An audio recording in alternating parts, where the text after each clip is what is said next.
Yeah, what's good, y'all? It's your boy Jay Sway. Oh,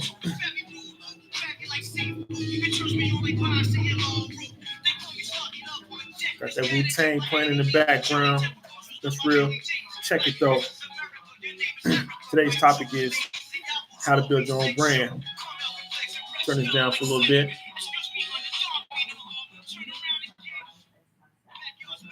Basically comes like this. When I first started out, uh, the first page, the first site that I actually used after I built my design um, was a Cafe Press. Now, at that time, non-wear clothing and apparel never really didn't exist at that time. You know, it was of course a thought manifested in the mind, but I was using my first imprint was actually a trademark that was similar to the Klan. You know, Wu-Tang. You know, Wu-Tang was a group that basically inspired me to like really deal with the music, to deal with the clothing. You know, production. RZA was one of the illest producers around. So like they really inspired me. You know, that '90s era, that '90s feel was important to me. So the first clothing line I came with, trademark and logo that I got protected on the U.S. and patent level was Ninth Dimension Records. Now, somewhat similar to the trademark of the W, the Wu logo, but mine was somewhat similar, different. It was different. Uh, it was basically a crane. It was a crane in combat, symbolizing basically the five animals of Shaolin that formed to a nine. You know, so basically ninth dimension. If I was to draw a quick sketch of something like that, it would look like this. Let's say Wu-Tang's trademark look like this.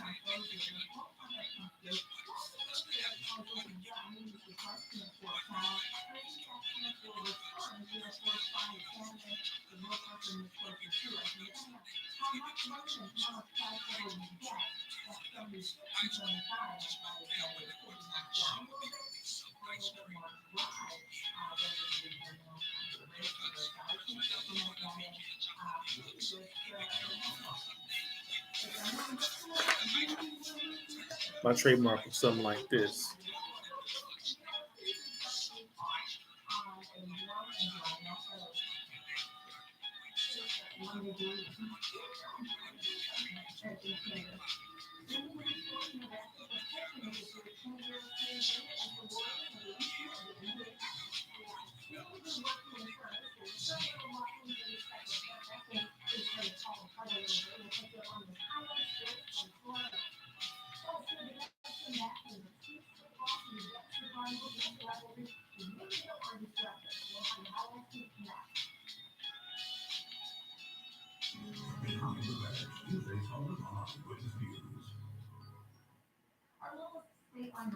Just a quick sketch. Somewhat similar to that clan. That was basically my trademark. Formed like so. And I had Ninth Dimension, Ninth Dimension Records. It was in red, black, and white. But basically, and of course, everybody knows what the Klan's trademark, Wu-Tang's trademark and logo look like. So basically, I got that trademark uh, patented. You know, you got to go through a process before you get it patented. But you go, you look it up on a U.S. level, and then you look it up on a federal level, and then from that point, I went through LegalZoom. LegalZoom had trademarked it for me. Um, it cost a couple of hundred, 150, 200. This was back in 2001, 2002. You know, so prices probably had gone up by then. But yeah, the importance of having your logo uh, and that name has a true weight, has true significance, to what you're doing. What you want to do is definitely has it on point to begin with, especially starting out and having a business, because your business name means everything. So back to the book, Copyrights, Patents, and Trademarks for Dummies. Like I said, it's a book that you can pick up at Barnes and Noble. The book is $50, and it'll probably be one of the best investments, honestly, that you could possibly make. Due to the fact that it covers how to design a logo, how to make your company name, and then how to actually register your name, basically like on a domain name, because that domain name is important to have. So therefore, when you're building your websites and you're trying to attract uh, traffic to your website, the fact of someone googling your business, that traffic is important. So you definitely want to keep that in mind when it comes to having a business, because what's the use of pushing a business, having a business, and you're not pushing traffic, what I mean, to your business, especially if you're not using sites like Facebook, Twitter, Instagram, and things of that nature. Yeah. One thing that Daymond John has stated. This is the founder of Fubu. Fubu. Then of course he came with Coogee, came with the Coogee brand. Um, and of course, other business ventures came later on down the line for Daymond John. But he stated one thing. I went to a seminar. I gone to a seminar. He had come to town or whatnot. And his entire team was there, and the seminar was awesome. It was like 4 hours. 2-hour event. But we all took a break, and back in another 2 hours. But basically, it was like power economics 101, truly.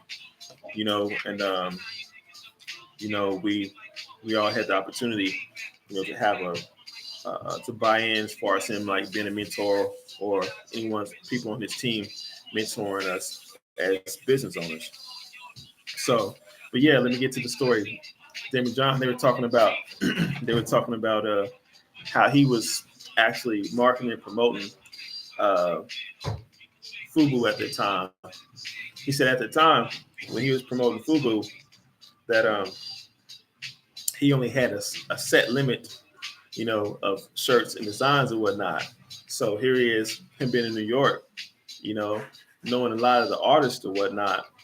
It was actually free promotion for him to have his shirts, have his clothing within the music videos. And you'll see that to this day. That's a key that I've been using. That's a key that a lot of artists use from the '90s on up. But basically, that was a special ingredient that Daymond John had basically started. He was one of the first individuals to start that. So yeah, Daymond John was talking about. He said something about. He said out of all the artists that he had worked with in the music videos, as far as like wearing his clothes, marketing, promoting his clothes and everything, he said the hardest one he had a hard time getting his shirt back from was ODB, OW Bassett. I thought that was hilarious, considering that Wu-Tang is, one of my favorite groups of all time. Still one of my favorite groups. Top 10, top 5, top 2, period. A lot of groups out there.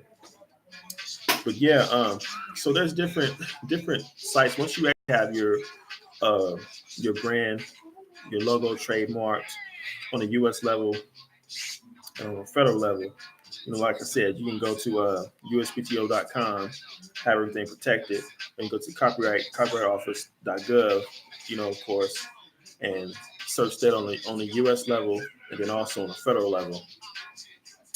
And then after all of that, you have your domain name built, your name protected, your trademark protected.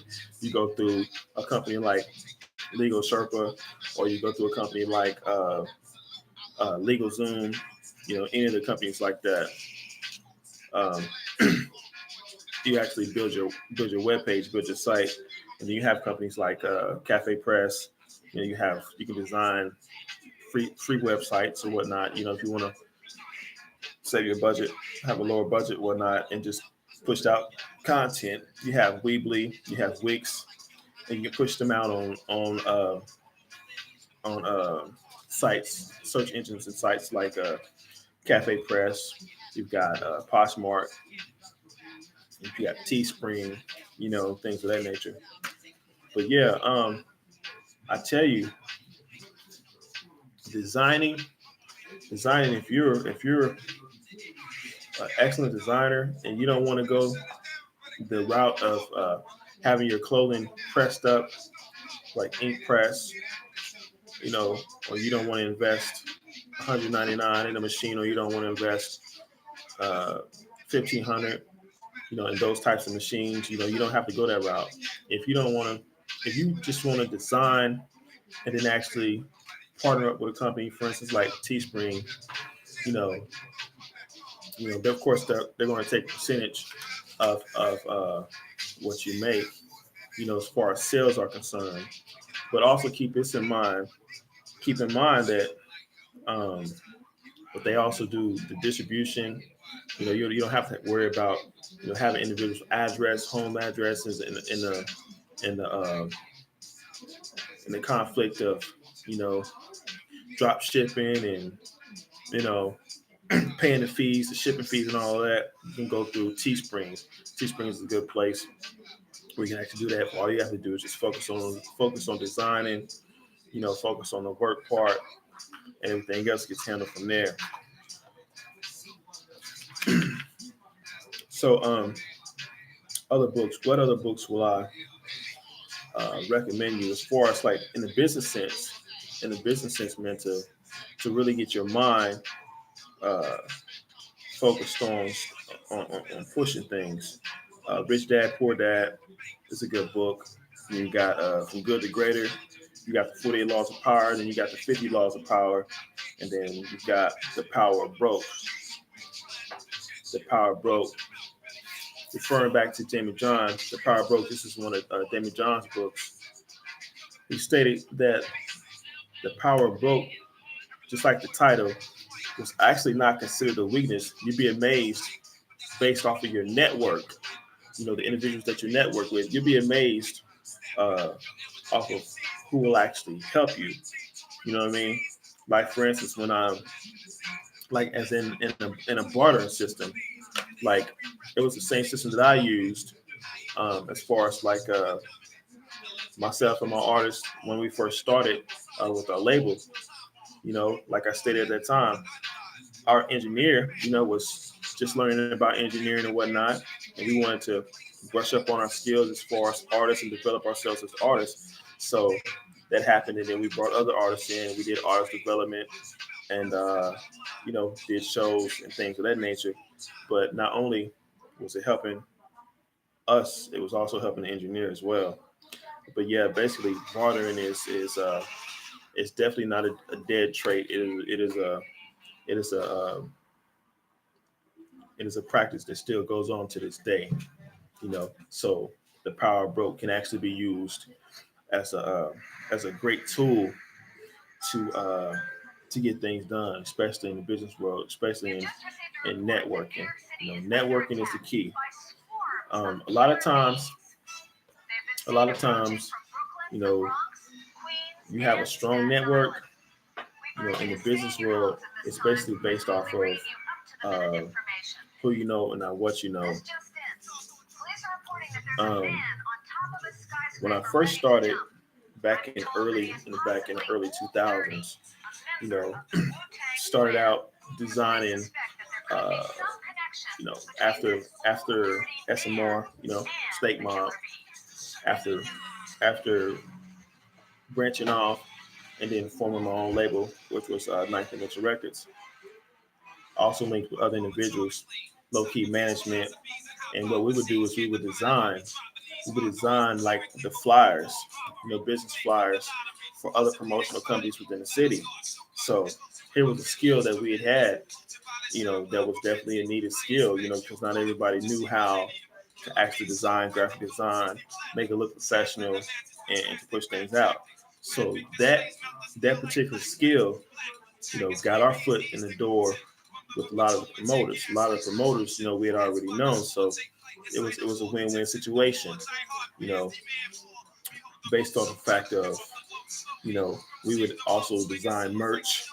You know what I mean? This was something that they were not aware of. You know what I mean? This was a skill that they did not have. So we designed the flyers, we designed the merch, you know, and then at the same time, we also had a label ourselves. So we would bring some of our artists in open for some of the major artists. And then we built that relationship, we built that rapport. And over the years, from 2001 to roughly 2013, 2014, that's all we did. Shows, concert promotions. And, basically uh, working on building that brand, constantly building that brand, you know. But yeah, yeah, that's that Wu Tang. It's wild, man. It's 2019.